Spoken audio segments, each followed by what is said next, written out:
Welcome to another episode of the Schlegel Design Remodel Podcast. I'm Amy Gerard, and today we have our second time visitor joining us, Kelly Summers, a designer at Schlegel. Kelly, welcome back to the amazing podcast. Thank you. And excuse me if I sound a little congested. I'm a little under the weather, but that's the world we're living in. That is.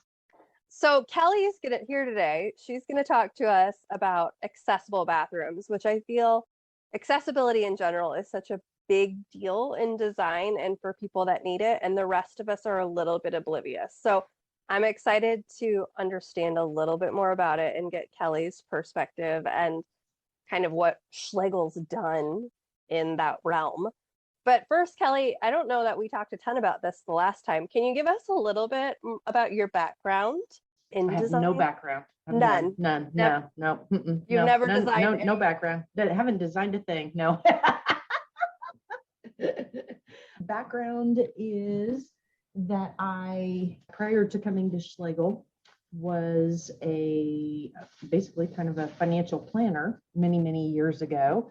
Was the little bean counter and got asked to join the California Closet sales team and learn the construction trade for 15 years there.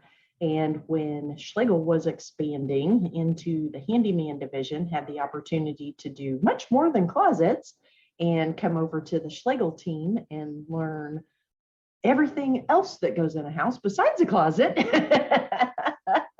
Hey, a closet is a really important piece to a house. It is. It definitely is. Storage really is critical. It is. And we're really glad you left closets and joined the full house. Me too.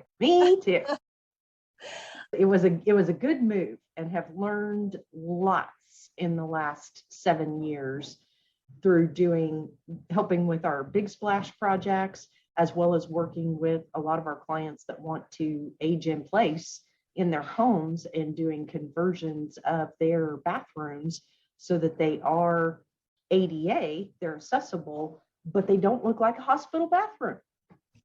So, okay, can you break what you just said down for us a little bit? First of all, what technically is an accessible bathroom? Zero entry on your showers, so no curbs, so you can easily roll into and shower. So a curbless shower, meaning no curb. You just walk straight in without a step up. Correct. Okay. That's a big thing. The drain placement for those zero entry showers is critical because you don't want drains that are going to impede, especially someone that is in a wheelchair, or handicapped, or could potentially be there if they are aging in place. Having things that are transitional height differences is a big deal. So you got to pay attention to that. I was talking about grab bars and guardrails if you like around toilets, and things. So clearances for toilet areas is another big issue. Sinks, heights of vanities is a big deal. And whether or not that person is or they know will be in a wheelchair, having knee space and foot space at a vanity. You can't have a regular vanity and be able to get up to it to brush your teeth if you've got drawers and doors in your way where your feet would be. So it's just thinking of those things, as well as even mirrors. They need to kind of tilt, because if you're in a wheelchair, you can't have a flat mirror on a flat wall that we're all used to, because they won't be able to see themselves because it's going to be up potentially too high. It needs to kind of tilt down so that they can see more of themselves. Those are probably the big things. And then everything else is more individualized based on the person's needs. What do they need help with? Hand showers, having a hand shower on a slide bar so that they can set it at different heights or be able to take it off and it's movable. If they have someone else that is needing to help them, a nurse, an aide, a spouse, a parent, with kids and things, to help them bathe. Sometimes within the shower areas, they generally need more grab bars and in different locations. So we will do 1/4 inch blocking on all the walls so that then they don't have to think about ahead of time, where exactly do I want those to go? And it might be off for bracing. If we do that on all walls, then we can add those after the tile has gone in any location, and they're structurally sound and secure. So grab bars, do those look like they used to look, like just a big silver metal bar that you put in your bathroom? No, thank goodness, no, no. It does not have to look like a hospital. It does not. They are not little round chrome, look like a guardrail at a pool. They Right. don't look like that anymore. I think that's what we all picture, right? As a Yes. grab bar. But Yes. they've come so far. I mean, you can get them to match your fixture. You Yes. can get them in, like, a toilet paper holder can be a grab bar. I mean, Yes. you can kind of disguise them, right? Yes. We did one in a client that was aging in place. We did 2 different grab bars that were angled. And one of the angled ones was a smaller, and at the base of how it was angled and constructed, it was actually a soap tray at the base of. So for bar soap, for him shaving and, those kinds of things in the shower, it worked great for him. And it was all coordinated with the plumbing fixtures that we had picked and That is was cool. rated for ADA. That was her request out of the gate was, we need to do this and we need to do it for him. And it cannot look like we're in a hospital, was her quote, and so I said, well, we can definitely do that. We can do that. We can make it pretty. Yes. So grab bars in the shower. You talked to us briefly about the handheld bar shower. Can you describe that a little bit more? That it's like a slide bar? It's in essence kind of 3 or 4 pieces put together in an assembly in any shower. Doesn't have to be in an accessible shower.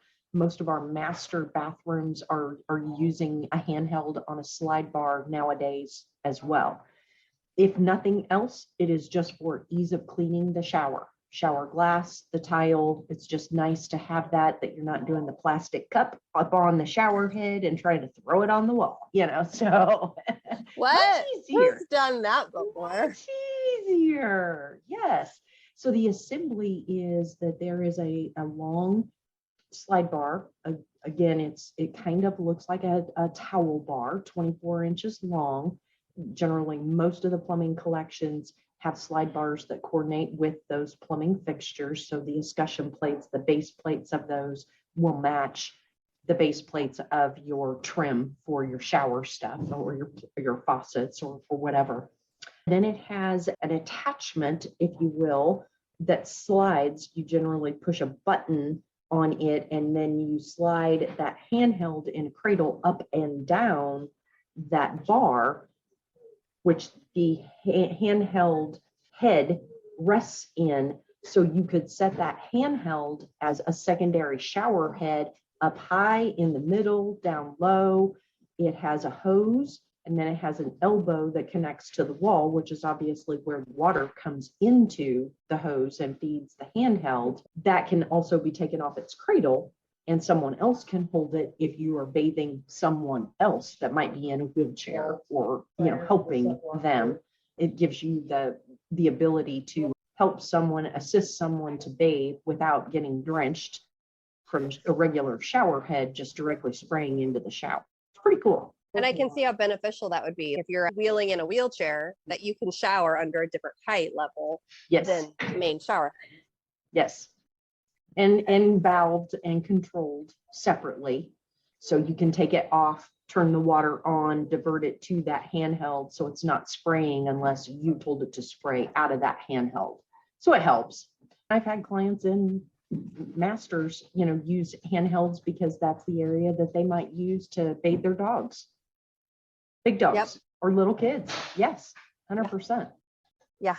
Okay, so also in showers is, you mentioned the curbless thing and positioning the drain just right. Is there a fear of water coming into the bathroom, or how does that drain then? That's always a client's fear Mhm. until they understand and look at some examples. When a shower pan is constructed for zero entry, it has to be pitched to the drain 1/4 of an inch per foot. So if you assume, if it's truly a wheel around in someone in a wheelchair, that shower space is going to have to be 5 foot by 5 foot, because that's the radius to be able to spin a chair. And in those applications, you're going to need, especially with a 5-foot shower, you're going to need more than what most of us might have as just a little round one thing, shower drain. It needs to be much longer and be a linear drain as opposed to being a little round or a little square drain. Those have multiple ports within them under that more water can go in, goes into the little drain pan and then filters it just collects more. In that application in the 5x5, that was a linear drain, and the front of the showers, even with the bathroom tile floor, and then the drain location was on the back wall. So then as it gets your 1/4 of an inch per foot, it pitches from the flat part of the bathroom and the entry point of the shower towards the back wall going down. So there isn't any edges, ledges, any concern. And the water is always going then to the back. That makes sense. Perfect sense. And kind of genius too. So also I would have to imagine, like, I have 2 more questions about showers. What about seating for someone who doesn't need to use a wheelchair but can't stand in a shower? What type of seating options have you seen or used in a shower for accessibility? So the standard bench, where you've got tiled front, tiled edges, maybe a quartz top, is still requested then with adjacent grab bars to help sturdy if they're transferring from one to the other, as well as flip up benches. So if we have one that is using wheelchair or things and then someone else that isn't, but wants a seat to be able to sit, steam, relax, put a foot on, shave a leg, variety of different things. There's teak benches that are manufactured and can be mounted directly into the studs of the wall and then flip up, flip down as you want to use them. Oh, that's a nice option. So it's not always there. My last questions about shower is entry. What do you doors on a zero entry shower? Like, how do you close off that water from fully getting into the bathroom? Like, what kind of a door do you have, or what are your options? Well, most do not want a door because it is one more barrier that, especially if, let's use our big splash recipients as an example, we have parents that are trying to carry a disabled child through doorways and into a shower. And imagine trying to carry someone who can't support themselves and trying to then get through doorways and doors, a shower door included. So a lot of times they will not have doors, but will do a curtain. So the couple that I had worked with a few years ago, we did a ceiling shower curtain. The track and the ceiling, it's very similar to just a regular shower curtain, but instead of having that curtain rod going wall to wall and being shorter and down from the top, it's a track that actually mounts flat to the ceiling, and you have chains then that come down from that. The curtain then attaches to that, and then that's your barrier.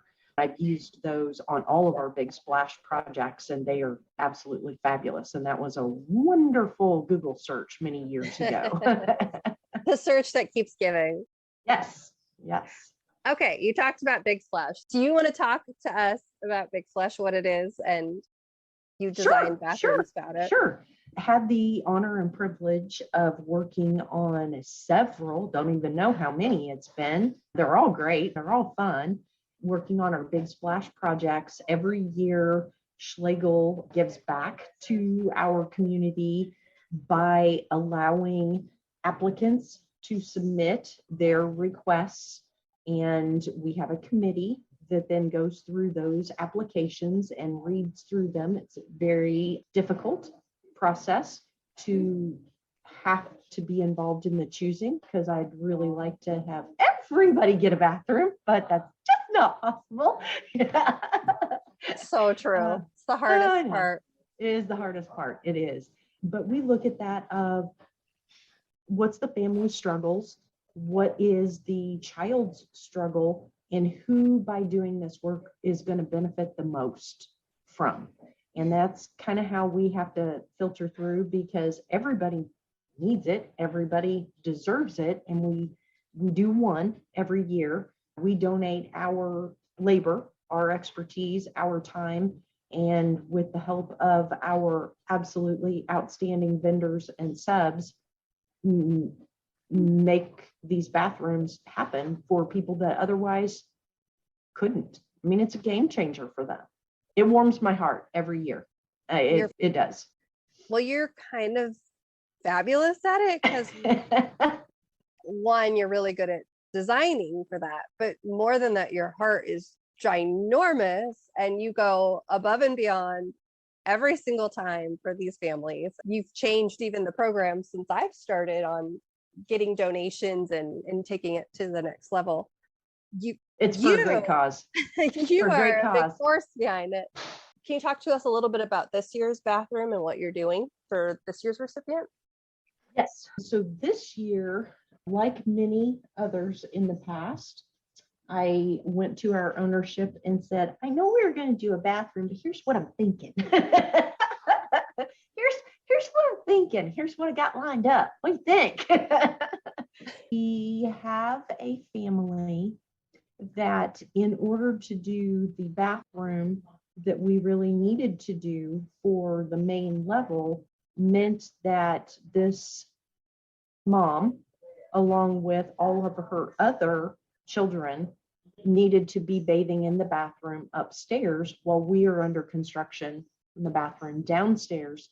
And in going up and looking at that bathroom, it wasn't in great shape, and it half functioned. And so in order to be able to have 7 people using a bathroom for construction time, we needed to do 2 bathrooms. So we started upstairs and got that bathroom done, finished, so everybody in the family could use before we started demo and framing for the bathroom downstairs. Talk to us about the difference it makes for these families that you've seen, like the impact of an accessible bathroom versus the bathroom. Huge. It is huge. We see in the applications, I think every year, that there is consistently a complaint from the parents or the caregivers of their backs and the amount of back pain, shoulder pain, and things that they experience carrying these children as they're growing and getting bigger and unable to move themselves, and transporting them, because in many cases, that's the only way that they can get them from bedroom to bathroom because of door widths, sizes, and things. Not every house isn't ADA accessible with 3.0 doors that make a wheelchair, easily maneuverable around in a house.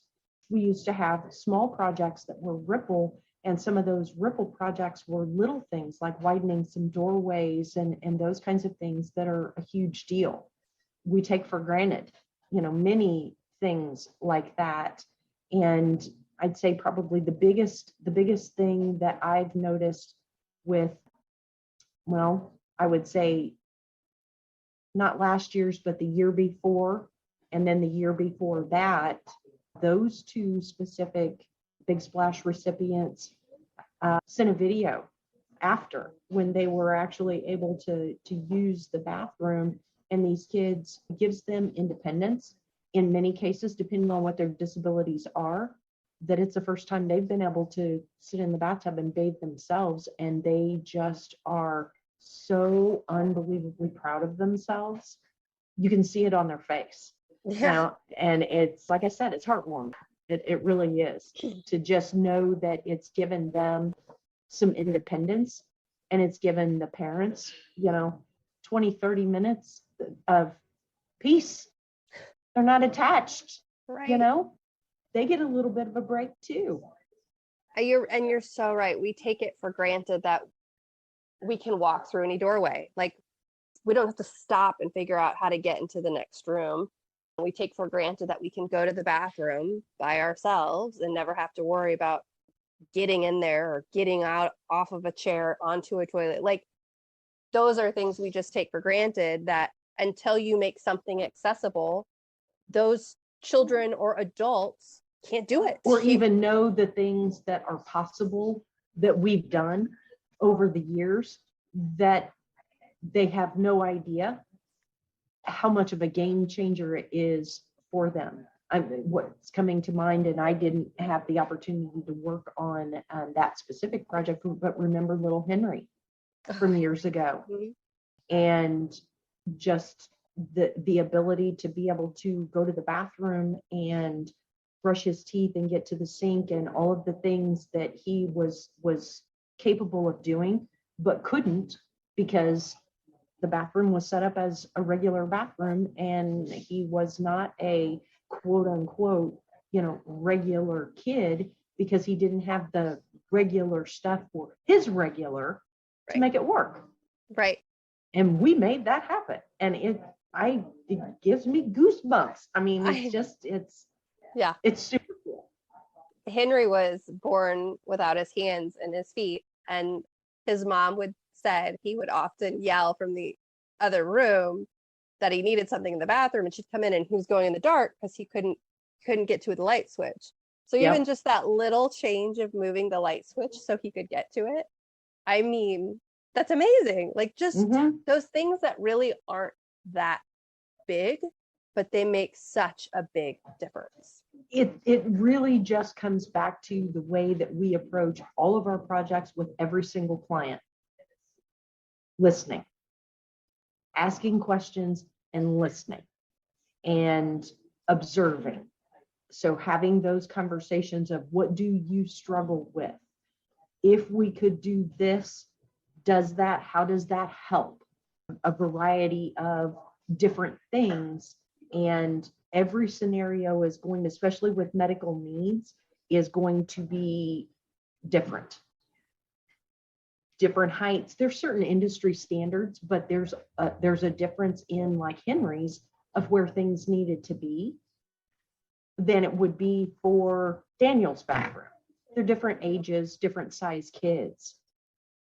Yeah, it's true. That's what I was going to ask. So just because it's ADA doesn't mean it's not a one size fits all. It's really understanding each individual's needs. I mean, yes, most wheelchairs are the same. Not most, but they come in standard size. There's definitely some standards, but there's a difference between adult standard and kid standard in terms of chairs and things, but they're taken as just like NKBA or kitchen standards of your standard clearances that you need to have between an island and where cabinets start, your work paths and your walk paths and prep areas and those kinds of things. There's guidelines there for a reason. And as long as you're following those guidelines and then listening to your client, you're going to get the best of both worlds. Yeah, I think it's pretty spectacular. And, I'm in it in that I'm part of the process, but I'm definitely on the outside. I don't design, I don't do the construction, but watching from the outside and the things that you and the team have done, it's amazing. It's simply amazing at those changes and what small things we're capable of doing to make those big differences. Yeah, I would definitely agree. The guys definitely make it happen, and our subs and vendors 100%. I mean, on our project this year, am I allowed to say names? Can I say names on our podcast? Okay. So call out to JWE, Jason Rod Electric. They went above and beyond for our Big Splash recipient this year. The whole house was basically rewired. They didn't have to do that. But it was in such poor shape, and she had a very minor electrical fire. And when I discussed what was going on with Jason, he said, this is what I would like to do. And I said, that's a lot. And he said, my team wouldn't let me do it any other way. And I said, okay, I love you. Thank you. Thank you very much. You're the best. Goodbye. Yes. Yes. Yeah. They step up in a big way, and he stepped up huge this year. So very cool. And I'm excited to see the final bathroom. I haven't gone over there since I started work on the second one. The first one upstairs is pretty amazing in and of itself. Small tub shower, bathroom, single vanity toilet, some linen storage. So it's pretty basic. But when you compare the before and the after, it's not about cosmetic. We can make anything look good.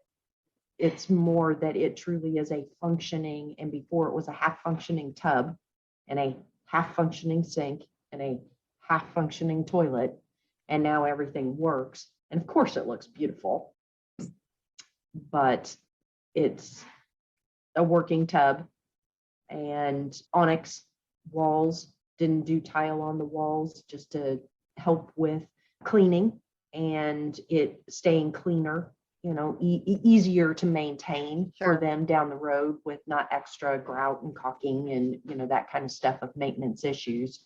Downstairs is a different deal because it will be an ADA roll-in, zero entry shower. We do have the ceiling curtain happening. Got a vanity, single vanity, but with extra storage. Did a lot of framing work on this one this year because we had some walls and things that we needed to move. We needed to make the bedroom door actually a 36 door, and we aligned the bedroom door with the bathroom door so it's straight shot across the hallway from the bedroom to the bathroom.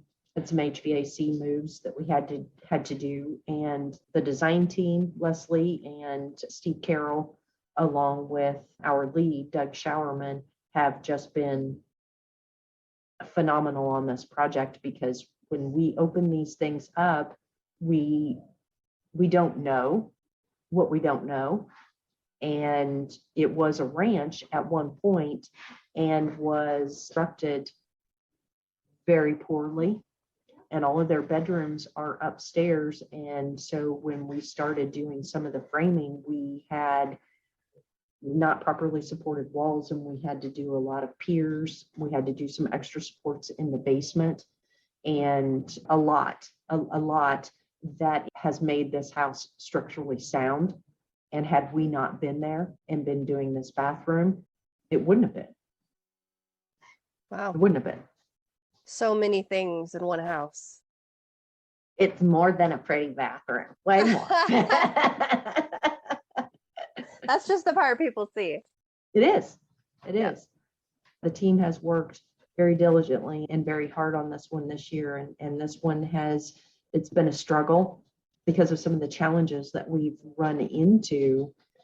And it just makes me so appreciative of the team, both internal and external, that we have, because we were able to all come together and come up with plans and solutions that make the house better for the whole family and give them the product that we said we were going to give them. And they're all things that are not going to be on camera, that nobody is going to actually see. The client knows, what's been done. But yeah, it's been a head scratcher. Well, kudos to you. I mean, I know you do it, again, it's volunteer time. So what you do is amazing. What you give is amazing. Thank you for sharing Big Splash and a little bit about accessible bathrooms. So hopefully our listeners out there know a little more about it and the impact it has. They can absolutely call with any accessibility questions. Happy to help. Okay, I'm going to put that out there. All right. Well, thanks for joining for the second time. You're very welcome. I'm always happy to see your bright, shiny face. Hopefully in person soon. Yes. Have a good day, everybody.